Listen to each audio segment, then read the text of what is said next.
السلام علیکم دوستوں، آج جو ہے ہم اس بارے میں ڈسکس کریں گے کہ دجال کہاں سے آئے گا، دجال کا حلیہ کیسا ہے، وہ کیسا دکھتا ہوگا، دجال کتنے دن یہاں پہ رہے گا، اس کو ختم کون کرے گا، اور اس طرح کے اور بہت سارے سوالات کے جوابات آج اس معلوماتی ویڈیو میں آپ کو ملیں گے۔ تو میری آپ سے گزارش ہے کہ اس ویڈیو کو آخر تک دیکھیں۔ دجال کا فتنہ تاریخی انسان کی ابتدا سے لے کر انتہا تک کے تمام فتنوں سے بڑا اور خطرناک فتنہ ہے۔ دجال کا بیسیکلی معنی ہی یہی ہے، سب سے زیادہ جھوٹا شخص، کیونکہ دجال بھی حق کے ساتھ باطل کو ملا کر جھوٹ بولے گا، اسی لیے اس کو دجال کہا گیا ہے۔ دجال بھی خود کو مومن ثابت کرے گا، لیکن پھر وہ بعد میں خدائی کا دعویٰ کر دے گا۔ تو اس طرح دجال جس طرح سے ہماری آزمائشیں لے گا، جس طرح سے مومن کی آزمائشیں لے گا، مومن کو اپنا ایمان بچانا بہت مشکل ہو جائے گا۔ اور جب آپ صلی اللہ علیہ وآلہ اس بات کا تو ہمیں اسی طرح سے پتہ چلتا ہے نا کہ جب آپ صلی اللہ علیہ وآلہ وسلم اپنی مجلس میں دجال کے بارے میں ذکر کرتے تھے تو تمام صحابہ خوف طاری ہو جاتا تھا ان پہ، وہ رونے لگتے تھے، اللہ کی پناہ مانگتے تھے اس سے۔ اور اب ان سب باتوں سے ہمیں دجال کا حلیہ پتہ چلتا ہے کہ دجال ایک جوان مرد ہوگا، دراز قد ہوگا اور ایک آنکھ سے کانا ہوگا۔ کانی ایسی ہوگی جیسے پھولا ہوا انگور، اور دوسری آنکھ جو ہے خون آلود ہوگی۔ اس کا سینہ چوڑا اور ذرا سا اندر کی طرف دھنسا ہوگا۔ دجال کی پیشانی چوڑی ہوگی اور دونوں آنکھوں کے درمیان کافر یعنی کافر لکھا ہوا ہوگا، اور اسے ہر مسلمان پڑھ سکے گا، چاہے اسے پڑھنا آتا ہو یا نہ پڑھنا آتا ہو۔ اس کے بال گھنگرالے ہوں گے۔ دوستوں، دجال کو پہچان بھی صرف مومن ہی سکے گا، جو کافر ہوگا وہ دجال کو پہچان نہیں سکے گا۔ اور دجال جو ہے وہ کہاں سے نکلے گا؟ دجال عراق اور شام کے درمیانی راستے سے آئے گا۔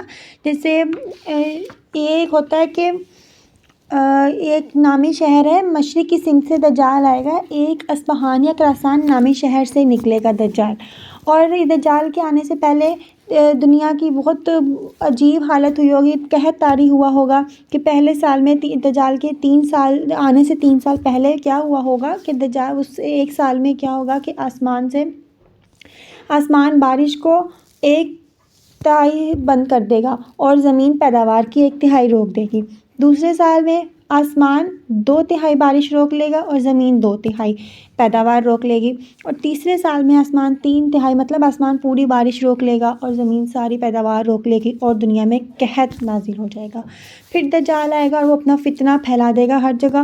اور دجال جو ہے وہ بہت بڑی بڑی آزمائشیں، اللہ تعالیٰ اپنے مومن کی آزمائشیں لیتا ہے۔ دجال زمین کو حکم دے گا تو وہ پیداوار وہاں پہ اگ جائے گی، آسمان کو حکم دے گا تو بارش آ جائے گی، دجال خدائی کا دعویٰ کرے گا۔ اور اس کے ساتھ جب دجال آئے گا اس کے ساتھ پہاڑ ہوں گے، گوشت کے پہاڑ ہوں گے، روٹی کے پہاڑ ہوں گے۔ جو شخص اس کے سامنے جھک جائے گا وہ تو صحیح رہ جائے گا، مطلب اس ٹائم صحیح رہ جائے گا، وہ اپنے آپ کو صحیح سمجھے گا کہ میں نے صحیح چیز کو چوز کیا ہے، وہ کھائے گا پیے گا، ہرا سبزہ ہو جائے گا اس کے شہر میں، مطلب ہر جگہ۔ لیکن جو دجال کے سامنے نہیں جھکے گا، جو اللہ کو مانے گا، جو سچا مومن ہوگا، اس کے قحط نازل کر دیا جائے گا، وہاں پہ زمین بنجر کر دی جائے گی اور اس کو آگ میں پھینک دیا جائے گا۔ اب دیکھیں حضور صلی اللہ نبی کریم سے رؤوف الرحیم نے فرمایا کہ دجال جو ہے وہ آگ اور پانی سے بھی آزمائے گا، کہ وہ جو دجال کے سامنے جھک جائیں گے وہ ان کو پانی میں پھینک دے گا، اور جو دجال کے سامنے نہیں جھکیں گے، جو اللہ کو مانتے ہوں گے، وہ ان کو آگ میں پھینک دے گا۔ لیکن بیسیکلی جو پانی ہوگا وہ آگ ہوگی، اور جو ہمیں آگ نظر آ رہی ہوگی وہ ایک پانی میٹھا ٹھنڈا پانی کی طرح ہوگی۔ تو اللہ تعالیٰ نے یہ ہر مسلمان کی آزمائش لیتا ہے کہ دیکھو میرا بندہ میرے ساتھ مخلص بھی ہے کہ نہیں۔ یہ آزمائشیں ہوتی ہیں، ایک مومن کی آزمائشیں ہوتی ہیں، اسی لیے تو دجال کو صرف مومن ہی پہچان سکے گا۔ تو صحابہ کرام رضی اللہ عنہ اللہ تعالیٰ سے پناہ مانگتے تھے اس سے۔ تو آپ صلی اللہ علیہ وآلہ وسلم نے فرمایا ہے کہ جب تم نماز سے فارغ ہو جایا کرو تو سب سے پہلے جہنم کے عذاب سے پناہ مانگو، پھر قبر کے عذاب سے پناہ مانگو، موت کے عذاب سے پناہ مانگو، اور پھر دجال فتنے کے عذاب سے پناہ مانگو۔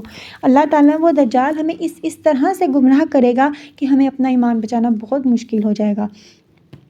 وہ اپنے خدائی کا دعویٰ کرے گا اور وہ کہے گا کیا میں مردوں کو زندہ نہیں کر سکتا، کیا میں تم لوگوں کو مار نہیں سکتا، کیا میں یہاں اناج نہیں اگا سکتا؟ تو لوگ اس کو اپنے خدا سمجھ بیٹھیں گے۔ اس کی جو ہے وہ دجال کی دائیں آنکھ سے وہ کانا ہوگا، اور دجال جو ہے اس دنیا میں 40 دن رہے گا۔ 40 دن کے بعد حضرت عیسیٰ علیہ السلام آئیں گے اور دجال کو ختم کر دیں گے۔ 40 دن بھی اس کے کس طرح ہوں گے؟ دجال کا پہلا دن اس دنیا میں 1 سال کے برابر ہوگا، دوسرا دن مہینے کے برابر ہوگا، تیسرا دن ہفتے کے برابر ہوگا، اور جو باقی کے دن ہیں وہ عام دنوں کے برابر ہوں گے۔ دجال، آپ صلی اللہ علیہ وسلم نے فرمایا کہ جب دجال آئے گا تو اس کے ساتھ 2 فرشتے بھی ہوں گے، ایک دائیں طرف فرشتہ اور ایک بائیں طرف فرشتہ۔ دجال کہے گا کیا میں تمہارا خدا نہیں ہوں؟ تو ایک فرشتہ کہے گا نہیں، بے شک ہمارا خدا اللہ ہے۔ تو اس کی آواز مسلمانوں کو سنائی نہیں دے گی۔ جو دوسرا فرشتہ پہلے فرشتے کی آواز سنے گا تو وہ اس کو کہے گا ہاں بالکل تم ٹھیک کہہ رہے ہو، تو اس کی آواز، دوسرے فرشتے کی آواز مسلمانوں کو سنائی دے گی، اور وہ سمجھیں گے کہ یہ فرشتہ بھی جو ہے اس کو صحیح کر رہا ہے، اس کا صحیح ہونے کا دعویٰ دے رہا ہے۔ تو دوستو، اللہ ہمیں اس عذاب سے، اس فتنے سے بچائے کہ ہمیں اس نے بہت عجیب طرح سے اس نے ہمیں آزمانا ہے، اور اس کے بارے میں تو قرآن پاک میں بھی آیا ہے کہ دجال نے آ کر رہنا ہے، دجال بھی آئے گا، اور یہ قیامت کی 10 بڑی نشانیوں میں سے ہیں۔ قیامت کی بہت ساری نشانیاں ہیں، اور جس طرح سے سورج جو ہے وہ مغرب سے نکلے گا، اور دجال آئے گا، یاجوج ماجوج کی آئیں گے، اور پھر حضرت عیسیٰ علیہ السلام آئیں گے، امام مہدی آئیں گے۔ یہ بہت بڑی بڑی قیامت کی نشانیاں ہیں، اور جب قیامت کی نشانیاں پھر جب پوری ہونے لگیں گی تو پھر قیامت برپا ہو جائے گی۔ تو دوستو، جتنے بھی ہمارے پہلے نبی گزر چکے ہیں وہ سب دجال کے فتنے سے اپنے قوم کو ڈرایا کرتے تھے۔ تو امید کرتی ہوں کہ آپ کو اپنے سارے سوالات کے جوابات مل گئے ہوں گے۔ دجال کہاں سے آئے گا، دجال کیسا دکھتا ہوگا، اور دجال ہمیں کس کس طرح سے آزمائے گا۔ اس کے پاس سب کچھ ہوگا کھانے پینے کے لیے، اور وہ انہی کو دے گا جو اس کے سامنے جھک جائیں گے، اور ان کے لیے تو قحط طاری ہو جائے گا۔ جو اللہ کو مانیں گے، جو صبر کریں گے اللہ کے لیے، اللہ کو اپنا مانیں گے، جو سچے مومن ہوں گے وہ اس ٹائم نہیں اس کے سامنے جھکیں گے، وہ لا الہ الا اللہ محمد رسول اللہ پر ہی قائم رہیں گے۔ اور اللہ پاک سے دعا ہے کہ اللہ پاک ہمیں اسی کلمے پہ قائم رکھے، اور ہمیں کسی کے سامنے جھکنے کی توفیق نہ عطا فرمائے، اور ہمیں اس دجال فتنے سے بھی بچائے۔ امید کرتی ہوں آپ کو میری ویڈیو اچھی لگی ہوگی۔ اگر ویڈیو اچھی ہے تو اس کو لائک کیجیے گا، اور روز اس طرح کی معلوماتی ویڈیو حاصل کرنے کے لیے میرے چینل کو سبسکرائب کیجیے گا۔ اللہ حافظ۔